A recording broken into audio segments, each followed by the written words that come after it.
Tonight in our Swamp Watch slot, we've got something a bit special. Now, we all know Silicon Valley is run by the left. I certainly know because I live there. But this week, we discovered it's not only full of liberals, it's full of liberals who truly despise anyone who is different. The lawsuit filed by former Google engineer James Damore includes multiple examples of actual conversations between Google employees, conversations that reveal the toxic hate inside that company. Tonight, we're going to show you those messages for the first time. Right here in Southern California, Disneyland famously bills itself as the happiest place on Earth. On the basis of this new evidence, the question tonight is whether Google is, in fact, the most hateful place on Earth.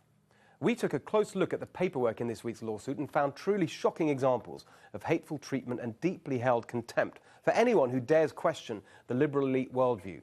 Google employees use an internal service called MemeGen to create messages that are communicated inside the company. It's supposed to be for sharing ideas and information, but when it comes to politics, its main function seems to be to share vicious, anti-conservative bile, like this little charmer. And a reminder, these are all directly from the Damore lawsuit. Do you ever wish you were a corporation or a fetus so Republicans would finally treat you like a human being? Or try this one. People in Indiana are bigots, but they don't call it bigotry. What do they call it? Religious freedom. These Googlers, as they like to call themselves, seem to have a thing about religion. Legitimate worldviews, conservative Christianity. I admire your tolerance, but pairing those two phrases still sounds like an oxymoron to me. And again, if you express a dunderheaded opinion about religion, about politics, or about social justice, it turns out I'm allowed to think you're a half-wit. I'm perfectly within my rights to mentally categorize you in my D-head box. Is that a new feature on Gmail? Whatever. Looks like an awful lot of Americans are being put in that category. Listen to this.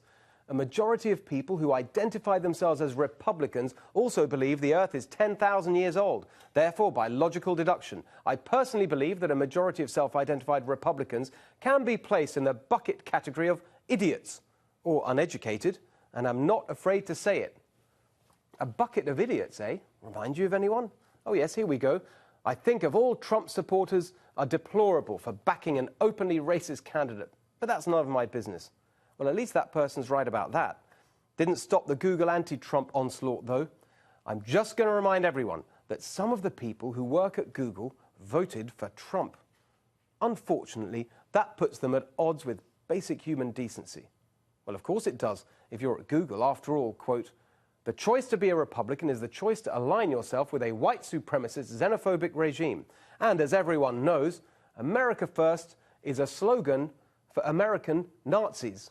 Now, as we know, liberals are all about tolerance and diversity. So when some people inside Google objected to this kind of thing, their colleagues supported their right to speak out. Oh, wait, come on. It's Google. No free speech at Google. Quote, yes, this is silencing, wrote one Googler. I intend to silence these views. They are violently offensive. Another said, I will never ever transfer you onto my team. Ever. I don't care if you are perfect fit or technically excellent or whatever. I will actively not work with you, even to the point where your team or product is impacted by this decision. I'll communicate why to your manager if it comes up. I guess that's what happens when a Silicon Valley tech person comes across someone with a different worldview. Their head explodes, and they ask questions like this. Dear Trump supporters, I keep hearing people feeling unsafe about supporting Trump. Please help me understand how, as a rational person, as a Googler, anyone could possibly support Trump. That's right, half of America. How could you? By the way, don't get any ideas about asking people in Silicon Valley to respect your political choices. If you feel uncomfortable around people who do not share your beliefs, you need to reevaluate them, not pressure others into assuaging you. Reevaluate? What kind of outfit are they running over there at Google? Some communist re-education facility? It could even be worse than that. Check out this exchange about handling Donald Trump's victory. How do people cope with this? I've never been part of a military or war effort before. I guess I can be useful as IT support or for hacking, but my emotions keep swinging between despair and anger, and I don't know how useful I'll be. You won't believe the answer. Get in touch with your friendly local Antifa. Don't try to do this alone. There are people who've been fighting neo-Nazis for decades. They are nice people, generally. So, Google employees are telling each other to go and join Antifa. Wow, that is some change from Don't Be Evil. Of course, Google's anti-conservative ranting and raving wouldn't be complete without a ritual attack on this channel.